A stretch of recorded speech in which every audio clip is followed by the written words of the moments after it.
Gerakan Pemuda Ansor Kota Ambon turut serta membantu pengamanan ibadah Natal di sejumlah gereja utama di Kota Ambon, Selasa 24 Desember 2024. Hal tersebut disampaikan Sekretaris GP Ansor Kota Ambon, Muhammad Nur Rahayaan, ditemui tribunambon.com sekitar pukul 20.30 WIB saat pengamanan di Gereja Maranatha.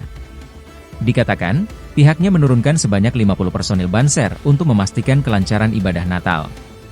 Personil tersebut ditempatkan di Gereja Maranatha dan Gereja Silo. Lebih lanjut, pengaman ini dilakukan secara serentak di seluruh wilayah di Indonesia, sesuai dengan instruksi Ketua Umum GP Ansor. Pengamanan akan berlangsung dari malam Natal 2024 hingga malam Tahun Baru 2025. Pengamanan ini juga dihadiri Wakil Kepala Satuan Koordinasi Nasional Banser, Zuhri Wael. Dirinya menegaskan bahwa agenda ini tidak hanya sebatas pengamanan, tetapi juga bertujuan untuk mengedukasi masyarakat tentang pentingnya moderasi beragama. Dengan harapan, kehadiran mereka di titik-titik tertentu dapat menjadi wujud nyata kampanye moderasi beragama bagi masyarakat Kota Ambon. Boleh, Bang? Iya, oke, baik, terima kasih teman-teman media, teman-teman pers Kota Ambon. Yang pertama saya mau bilang bahwa pengamanan Natal ini sangat penting.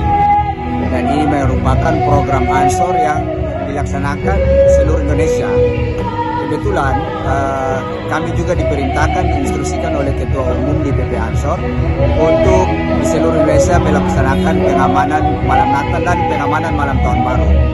Nah, memang di Kota Ambon sendiri itu kami fokuskan ke gereja-gereja utama, yaitu Gereja Maranatha Kota Ambon dan Gereja Silo. Dua gereja itu yang kami fokuskan karena itu merupakan gereja utama di Kota Ambon.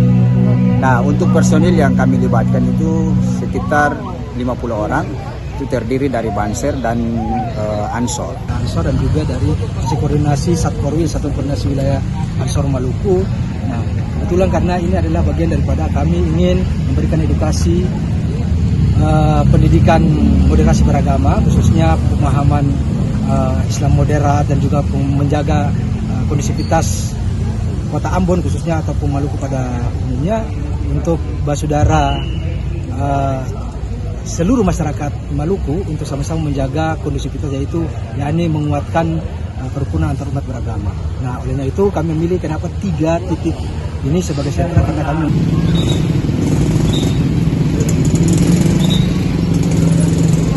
download Tribun X sekarang, menghadirkan lokal menjadi Indonesia.